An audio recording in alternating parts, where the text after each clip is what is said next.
Hi and welcome to my Part B reflection. Since submitting Part A, my thinking about behaviour management has shifted in some really meaningful ways. I initially focused on the importance of proactive strategies, things like routines, expectations and reinforcement. And while those are still critical, watching the classroom video on Moodle really opened my eyes to how behaviour management works in real time. I've also drawn on my experience as an SLSO and explored recent academic literature to build a more well-rounded understanding. In Part A, I focused on setting clear rules and structure based on Edgeberg, McConney, and Price. But after watching the classroom video, I realised that being a quality teacher also means being responsive, reading the room, and noticing the small stuff. The teacher didn't stop the lesson but used quiet strategies like eye contact, non-verbal cues, and moving closer to students to keep things on track while still behaviour managing. This links really well with Simonson, who highlights how structure and small subtle actions can really help in the classroom.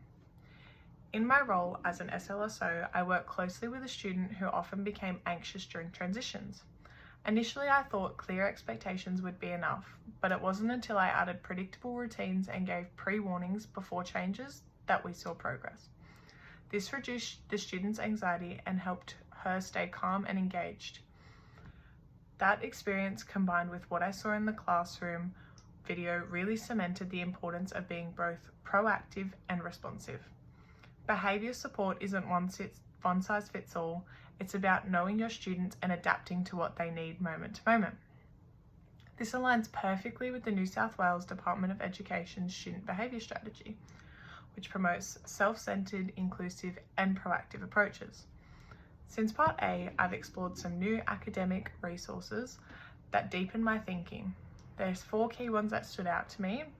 The first one being Simonson, focusing on core strategies like clear expectations and reinforcement, which are simple but effective tools. Rupert, Brady and Dodd show how teacher wellbeing directly affects classroom management, something we often forget. Aero provides practical, up-to-date resources on evidence-based behaviour support that are easy for teachers to use. Alter and Walker made me rethink how we respond to low-level behaviours. They stress the need for a shared, consistent approach, something I saw clearly in the classroom video. Together, these sources show that strong behaviour management is built on planning, presence, relationships, and reflection. Everything I've discussed connects strongly with the Standard 4 of Australian Professional Standards for Teachers, which focuses on creating a safe and supportive learning environment.